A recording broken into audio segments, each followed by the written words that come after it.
Wikipedia is very ubiquitous, but sometimes we forget that anyone, anywhere, can make edits to it. There's Twitter accounts now that are pointing out when government officials make these edits, the first of which is Parliament Wiki Edits. And it hasn't tweeted yet, but it has led to several other accounts, including Congress Edits, its U.S. counterpart, telling us what exactly people from government intranets have done. Yeah, and I remember a lot of this actually stemmed from, I guess there were some really anti-Muslim messages and very homophobic messages that were edited on Wikipedia, and these are traced back to political headquarters in the UK, and that was kind of what spawned this whole thing when that got put on the news. So it's interesting that one tactic is this is scaring off that aspect, at least in the UK, since they haven't had any tweets since then.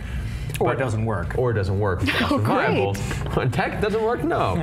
But I am also excited at the prospect of seeing what kind of random bullshit the government is now editing on Wikipedia, since apparently the US has already edited the entry for horse head mask. I'm excited to see that rubber mask that you could buy on Amazon. Like what discrepancy there is. Like what did one person working who's being paid our tax dollars had to go in there and be like, nope, this is wrong. It's not for sexual deviants, it's for normal government employees. Also, the Joe Biden staff was caught editing his Wikipedia bio, removing plagiarism charges from it, as well as U.S. Rep. Marty Meehan deleting references to a failed campaign promise.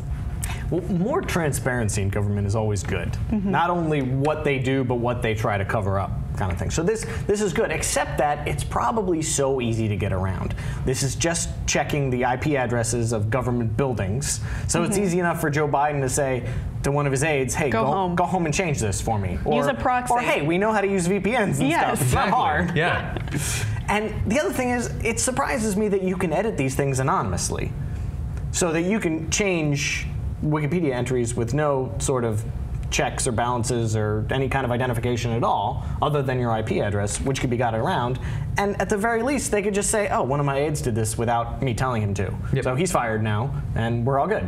Yep. I mean, government officials throw their underlings under the bus all the time. That's half of their purpose. Yeah. They're a safety blanket. They're a buffer, yeah. That's pretty fair. I mean, are you getting at the idea that this actually doesn't do anything, or it's easy to get around? Now that it exists, there is the need to get around it. But it just makes it a little bit tougher to do the things they've always been doing. Yeah, it's not going to change anything. It's interesting. Like I find it, from a curiosity standpoint, I'm interested to see this type of thing put in the public eye, but it's not going to make a huge difference, nor is it going to change our perception about Wikipedia, because we're all pretty aware that Wikipedia is dubious at best when it comes to its actual content.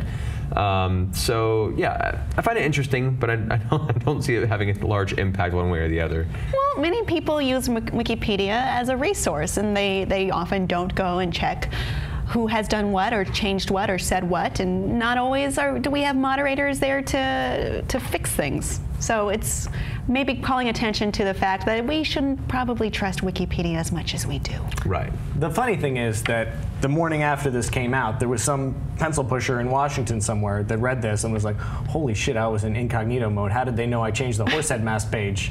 I gotta watch what I do at work. This is bad. Cut to him getting his aide to throw like 70 different horsehead masks into the garbage. Like, quick, Get room. And they said nay. Oh.